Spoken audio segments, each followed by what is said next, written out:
Hello नमस्कार साथियों, बिंटू sir math YouTube channel पर मैं आप सभी का स्वागत करता हूं। तो साथियों, आज हम आपके लिए आर्मी का जो मैथ का टेस्ट ओरिजिनल पेपर आपके लिए लेकर आए हैं, जो आपके 2019 के अंदर एग्जाम में पूछे गए थे, वही क्वेश्चन करेंगे। तो आज का पहला क्वेश्चन देखो भाई, क्या दिया है आपके एग्जाम के अंदर। 15 क्वेश्चन मैथ के आएंगे भाई। तो पहला क्वेश्चन दिया है भाई, अनिल एक काम को 9 दिन में कर सकता है, जबकि वरुण उस काम को 18 दिन में कर सकता है। दोनों मिलकर उस काम को कितने समय में करेंगे भाई। इस प्रकार के क्वेश्चन भी आपके एग्जाम के अंदर पूछे जाएंगे। तो देखो भाई कि अनिल है ना, वो काम को कितने समय में करता है भाई। अनिल करता जी 9 दिन में, जबकि वरुण है ना, वो काम को 18 दिन में करता है। पूछा है दोनों मिलकर कितने दिन में करेंगे। सबसे पहले मैं एलसीएम ले लेंगे, इनका एलसीएम 18 आ जाएगा। 9 से भाग देंगे 2 आएगा, 18 से भाग देंगे 1 आ जाएगा। अब दोनों मिलकर ना एक दिन में कितना काम करेंगे भाई। 2 ये करेगा, 1 ये करेगा, दोनों मिलकर एक दिन में 3 काम कर देंगे। काम करने 18, कितना समय लेंगे भाई। 18 को जी 3 से भाग दे देंगे तो कितना आएगा भाई, 6 आ जाएगा। तो दोनों मिलकर काम कितने दिन में कर देंगे भाई, 6 दिन में कर देंगे। ऑप्शन नंबर पहला हमारा राइट आंसर हो जाएगा भाई। क्या सभी क्लियर है। अगले क्वेश्चन पर चलते हैं भाई। अगला क्वेश्चन देखो भाई, क्या दिया है। अगला क्वेश्चन आपके एग्जाम में यह है भाई कि कक्षा में 20 लड़कियां हैं और 15 लड़के हैं। कक्षा में कुल छात्रों की संख्या, लड़कियों की संख्या का अनुपात पूछा भाई कि कुल छात्र कितने हैं और लड़कियों की संख्या, उनका अनुपात हमसे पूछा है। क्या किसका अनुपात पूछा है भाई, कि कुल छात्र हैं उनका अनुपात पूछा है लड़कियों की संख्या से, कि इनकी लड़कियों की संख्या से अनुपात पूछा है। अब कुल छात्र कितने हो जाएंगे भाई, 20 तो लड़कियां हैं, 15 लड़के हैं, कुल हो जाएंगे भाई कितने हो गए, 35 हो जाएंगे। अब लड़कियां कितनी भाई, लड़कियां 20 हैं, इनका हमसे रेशियो पूछा है और इनका रेशियो कितना आएगा भाई। अगर मैं इसको काटता हूं भाई, 5 से घटिया भाई 7 पे, 5 से घटिया 4 पे, तो रेशियो कितना आएगा भाई, 7-4 आ जाएगा। ऑप्शन नंबर सी हमारा राइट आंसर हो जाएगा। ऑप्शन नंबर सी हमारा बिल्कुल राइट आंसर हो जाएगा। अगले क्वेश्चन की ओर बढ़ते हैं। अगला क्वेश्चन आप सभी के सामने भाई, और ये क्वेश्चन आपके एग्जाम में आ सकता है भाई। ये क्वेश्चन आपके एग्जाम में आ सकता है। क्वेश्चन देखो कि 3 वर्ष की अवधि के लिए 25,000 रुपए पर 20% की दर से साधारण ब्याज क्या हुआ। या तो साधारण ब्याज निकालने, आप सभी को पता है फॉर्मूला क्या होता है। साधारण ब्याज निकालने का फॉर्मूला क्या होता है भाई, कि सिंपल इंटरेस्ट का फॉर्मूला होता है जी, कि मूलधन गुणा में दर गुणा में समय बटे में 100। या तो हम ये फॉर्मूला अप्लाई कर सकते हैं, लेकिन हम डायरेक्ट भी कर सकते हैं। कैसे करेंगे, डायरेक्ट ऐसे करेंगे कि रेट अगर 20% है ना, इसका मतलब जी 1 साल में 20% ब्याज मिलेगा। अगर 3 साल में पूछा है ना, तो 20 दिए 60% ब्याज मिलेगा और मूलधन का 60% मिलेगा। मूलधन जी 25,000 है, इसका 60% ब्याज मिलेगा और इसका 60% कितना आएगा भाई, कि 2 जीरो से 2 जीरो काट देंगे, 25 के 150 हो जाएगा, 2 जीरो हमारे पास साथ में, तो 15,000 मूलधन आ जाएगा। सॉरी, साधारण ब्याज कितना आएगा, 15,000 आ जाएगा। Option number B correct answer हो जाएगा। क्या सभी क्लियर है। अगला क्वेश्चन देखो क्या दिया है। क्वेश्चन नंबर 40 का हमारे सामने दिया है कि 1208 का 12.5% ज्ञात कीजिए। अब 12.5% कितना होता है भाई, 12.5% 1/8 होता है भाई। तो हम 12.5 की फ्रैक्शन याद है तो डायरेक्ट कर देंगे, 12.5 का 1/8 हो जाएगा। 8 से काटेंगे भाई, 8 से घटेगा जी 8 एकम 8 आ जाएगा। 8 से काटेंगे, देखो 8 एकम 8 आएगा, 8 पंजे 40 आएगा, 8 एकम 8 तो 151 आ जाएगा। तो 1208 का 12.5% कितना आएगा भाई, 151 आ जाएगा। क्या सभी क्लियर है। अब 1/8 कैसे आइए, देखो कि 12.5 है ना भाई, अगर पॉइंट हटाएंगे बटे में 10 आएगा, परसेंट हटाएंगे बटे में 100, 25 पंजे 100, 25 25 चौके 100, 5 दूनी 10, 4 दूनी 8, 1/8 ऐसे आ जाएगा भाई। हमें डायरेक्ट फ्रैक्शन याद करनी है, एग्जाम में हमें डायरेक्ट फ्रैक्शन याद होनी चाहिए कि 12.5% 1/8 के बराबर होता है। नेक्स्ट क्वेश्चन की ओर बढ़ते हैं, और अगला क्वेश्चन आप सभी के सामने भाई। क्वेश्चन देखो क्या दिया है। हमसे क्वेश्चन ने पूछा है कि 144, 104, 160 का HCF क्या होगा। HCF पूछा है, और मैंने आपको एक बात बताई थी, HCF क्या होता है, वह बड़ी से बड़ी संख्या जिसके द्वारा इनको काटा जा सके। अब देखो भाई, क्या 7 6 भाग जाता है, क्या नहीं जाएगा भाई, कोई सी संख्या नहीं जाएगी। क्या 6 से भाग जाता है, 6 से भाग देंगे ना, ये 6 से भाग चली जाएगी जी, ये भी ये 6 से भाग नहीं जाएगी, ये भी हमारा जवाब नहीं होगा। अब 8 से चेक करो, 8 से ये भी भाग जाएगी भाई, अब 8 से ये भाग जाएगी, ये भी भाग, HCF कितना आएगा भाई, ऑप्शन नंबर सी हमारा राइट आंसर हो जाएगा। क्या सभी क्लियर है। अगले क्वेश्चन पर चलते हैं। अगला क्वेश्चन हमसे पूछा है LCM क्या होगा। अगला क्वेश्चन पूछा है कि 12 है, 16 और 30 का LCM क्या होगा, लघुत्तम समापवर्तक क्या होगा। तो देखो कैसे करेंगे भाई, कि 12 है हमारे पास, 16 है और 30 का LCM, या तो ये तरीका भाई, या तो ऑप्शन से चेक कर सकते हैं भाई, या ये तरीका है। देखो सबसे पहले किससे भाग दें, 2 से भाग देंगे, 2 से 6 पे जाएगा, 8 पे जाएगा, 15 पे जाएगा, फिर 2 से भाग देंगे, 3 पे जाएगा, 4 पे जाएगा, 15 नहीं जाएगा, 15 को 15 रख देंगे भाई। उसके बाद देखो 3 से भाग देंगे भाई, 3 एकम 3 आएगा, 4 आएगा, 3 पंजे 15 आएगा। अब गुणा कर दो भाई, 5 चौके 20, 20 तीय 60, 60 दूनी 120, 120 दूनी 240 हो जाएगा। तो इसका एलसीएम कितना आएगा भाई? इनका एलसीएम 240 हो जाएगा। ऑप्शन नंबर पहला राइट आंसर हो जाएगा। क्या सभी साथियों क्लियर है क्या भाई? अगले क्वेश्चन की ओर चलते हैं भाई। अगला क्वेश्चन आप सभी के सामने भाई। अगला क्वेश्चन देखो भाई क्या दिया है।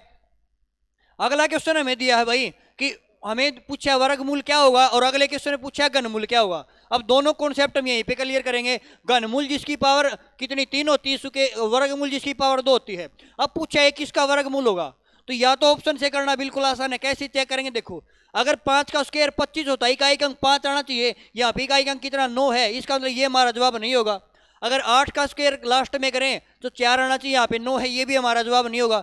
अब ये देखो 77 को अगर मैं चेक करता हूँ, 7 का स्क्वायर 49 तो लास्ट में 9 आएगा, यहाँ पर भी 9 है। लेकिन एक ऑप्शन और चेक कर लेते हैं, अगर ये नहीं हुआ ना तो हमारा जवाब सी आ जाएगा।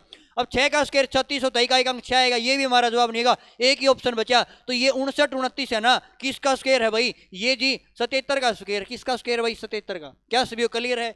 उसी प्रकार घनमूल निकालते भाई। घनमूल कैसे निकालेंगे? देखो भाई कि अगर या तो आप ऑप्शन से चेक कर सकते हैं भाई, अगर ऑप्शन से नहीं चेक करना है आपको तो क्या कर सकते हैं? देखो कि लास्ट के 3 अंक छोड़ दो, इस साइड के 3 ले लो भाई। अब यहां से अगर 2 का क्यूब करूं तो 8 आएगा, 3 का क्यूब करेंगे 27 आएगा। तो किसके क्यूब के नजदीक है भाई? ये 2 का छोटी संख्या लेनी, 2 ले लेंगे। अब लास्ट में 8 है भाई। अब किसकी क्यूब करूं मैं? लास्ट में 8 आएगा, तो 2 की क्यूब करेंगे ना तो लास्ट में 8 आएगा, तो यहाँ पे 2 और आ जाएगा भाई। तो ये किसकी क्यूब हो जाएगी भाई? 22 की क्यूब हो जाएगा। 22 हमारा राइट आंसर हो जाएगा। अगले क्वेश्चन की ओर बढ़ते हैं और अगला क्वेश्चन आप सभी के सामने भाई। क्वेश्चन क्या दिया वो देखो भाई। अगला क्वेश्चन दिया है, क्वेश्चन आपको दिया है कि निम्नलिखित में से कौन सा पूरक कोण होगा भाई? पूरक कोण होता है आपका कंप्लीमेंट्री एंगल, और कंप्लीमेंट्री एंगल क्या होता है भाई? जो 90 डिग्री होता है, ठीक है। अब ये 63 डिग्री है। अब 63 का कंप्लीमेंट्री एंगल कैसे बनेगा कि इसका योग 90 कैसे बनेगा? तो इसके अंदर हमें कितना ऐड करना पड़ेगा भाई? 27 ऐड करना पड़ेगा, ये कंप्लीमेंट्री एंगल बन जाएगा। तो 27 ऐड करना पड़ेगा और ऑप्शन नंबर पहला हमारा राइट आंसर हो जाएगा। क्या सभी साथियों क्लियर? क्या भाई एग्जाम में है तो मैं ऐसे ही करना भाई। अगले क्वेश्चन पर चलते हैं भाई। अगला क्वेश्चन आप सभी के सामने भाई। अगला क्वेश्चन देखो क्या दिया है। अगला है भाई, रेडियस 14 सेंटीमीटर है और वृत्त की परिधि का पता लगाओ। कल हमने किया था और डायरेक्ट आपको करवाया था, अगर रेडियस 7 सेंटीमीटर तो परिधि 44 होगी। अगर रेडियस 14 सेंटीमीटर तो परिधि उसकी 2 गुनी हो जाएगी, 88 हो जाएगी। या तो डायरेक्ट कर सकते हैं, नहीं तो फॉर्मूला अप्लाई करेंगे। परिधि का फॉर्मूला था जी 2πr, वृत्त की परिधि होती है 2πr। अब वैल्यू पुट करेंगे 2 गुणा में पाई का मान 22/7 पुट करेंगे। रेडियस हमारी 14 है भाई, 7 से काटेंगे 2 पे कट जाएगा, 22 दूनी 44 दूनी 88 हो जाएगा। तो परिधि कितनी आएगी भाई? 88 सेंटीमीटर आएगी। और ऑप्शन नंबर सी में दिया है, तो option number C right answer हो जाएगा भाई। अगले क्वेश्चन की ओर बढ़ते हैं और अगला क्वेश्चन आप सभी के सामने भाई। अगला क्वेश्चन देखो क्या दिया है भाई। अगला क्वेश्चन दिया है 7 मीटर कपड़े का मूल्य 294 है, 5 मीटर कपड़े का मूल्य क्या होगा? तो कैसे कंपेयर करेंगे भाई? अगर 7 मीटर कपड़े का मूल्य 294 है तो 1 मीटर कपड़े का मूल्य क्या आएगा? कम आएगा, भाग दे देंगे, 294/7 आ जाएगा। पूछा है 5 मीटर कपड़े का मूल्य क्या होगा? अगर 5 का मूल्य पूछे ना तो ज्यादा होगा, तो गुणा में 5 कर देंगे भाई। काटो भाई, 7 से कटेगा भाई, 7 चौके 28, 7 दूनी 14 आएगा, गुणा कर दो, 5 दूनी 10 आएगा, 5 चौके 20 और 21 आ जाएगा। 210 हमारा राइट आंसर हो जाएगा। ऑप्शन नंबर पहला 210 बिल्कुल करेक्ट आंसर हो जाएगा। क्या सभी को क्लियर है? उम्मीद करता हूं सभी को समझ में आया होगा। और सभी साथियों कमेंट करके ये बताना कि 15 में से कितने क्वेश्चन सही हुए। नेक्स्ट क्वेश्चन पर चलते हैं भाई।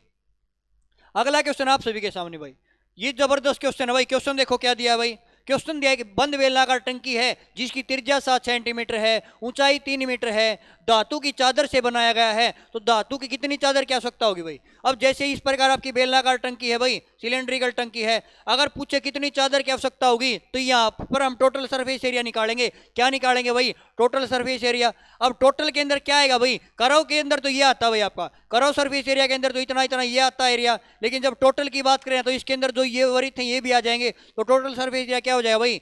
ये हो जाएगा भाई करव सरफेस या 2πr होता है, और प्लस में 2 वृत्त है आपके, एक वृत्त का πr², 2 वृत्त का 2πr² हो जाएगा भाई, ठीक है। अगर यहाँ से 2πr कॉमन ले लूं मैं, 2πr अंदर बचेगा भाई, h प्लस के r बचेगा, यहाँ से वैल्यू पुट कर देंगे भाई। अब 2 पुट करेंगे, पाई का मान 22/7 लेंगे। रेडियस कितनी दी भाई? रेडियस हमारी 7 दी है। अब हाइट और रेडियस को ऐड कर देंगे, हाइट 3 है, रेडियस 7 है, 10 हो जाएगा भाई। गुणा में कितना आएगा? 10 हो जाएगा। काटो भाई, 7 से 7 कटेगा, 22 दूनी 44 आ जाएगा। तो ये 440 आ जाएगा। 440 मीटर स्क्वायर हमारा राइट आंसर हो जाएगा। ऑप्शन नंबर भी बिल्कुल सही जवाब हो जाएगा भाई। क्लियर है भाई? अगले क्वेश्चन की ओर बढ़ते हैं। अगला क्वेश्चन देखो भाई क्या दिया है। एक वर्गाकार पार्क है भाई, एक वर्गाकार पारक है जिसका एरिया दिया हमें, जिसका परिमाप दिया है 320 और पूछा उसका क्षेत्रफल क्या होगा। अब परिमाप होता है ना, वर्ग का परिमाप होता है जी 4a, क्योंकि वर्ग की चारों भुजाएं बराबर होती, परिमाप चारों भुजाओं का योग होता है 4a। इसका मान क्वेश्चन में 320 दिया भाई, तो यहाँ से भुजा निकालूंगा ना तो 320/4 आ जाएगा और 4 से घटे 80 आ जाएगा। हमारे पास वर्ग की भुजा आ गई 80, अगर वर्ग की भुजा 80 आ जाती है, पूछा उसका क्षेत्रफल क्या होगा, और वर्ग का क्षेत्रफल होता है जी भुजा का स्क्वायर, और भुजा तो हमारी 80 थी तो 80 का स्क्वायर कर देंगे, और 80 का स्क्वायर कितना था भाई 6400 होता है, तो 6400 सेंटीमीटर स्क्वायर हमारा आंसर आ जाएगा। ऑप्शन नंबर सी बिल्कुल करेक्ट आंसर हो जाएगा भाई। क्या सभी को क्लियर है भाई? अगले क्वेश्चन पर चलते हैं भाई, आज का आपका लास्ट क्वेश्चन है भाई, ठीक है। क्वेश्चन देखो भाई क्या दिया है कि 640 का 87.5% क्या होगा, ये मैं बताना है। तो कैसे करेंगे, देखो कि 640 हमने लिखा भाई, ठीक है, इसका 87.5% पॉइंट हटाएंगे बटे में 10 आएगा, परसेंट हटाएंगे बटे में 100 आएगा। इसको सोल्व करेंगे भाई, किससे घट रहा भाई 25 से घटे, 25 तो के 100 आ जाएगा, 25 दिए 75 आ जाएगा भाई, और 25 पंजा 125 आएगा। अब जीरो से हमने जीरो काट दिया, 4 से काटेंगे भाई, 4 एकम 4 आएगा, 4 से के 24 आएगा, गुणा कर दो भाई, 16 पंजे 80 होएगा भाई, अलग 8, 16 48 और 8 56 आएगा। तो इसका राइट आंसर क्या आएगा भाई 560 हमारा राइट आंसर हो जाएगा। सभी साथियों कमेंट करके बताना है आपके 15 में से कितने क्वेश्चन सही हुए। फिर मिलते हैं कल नेक्स्ट वीडियो में, आपके लिए एग्जाम क्वेश्चन पेपर लेके आएंगे भाई। तो आज के लिए इतना ही, जय हिंद साथियों।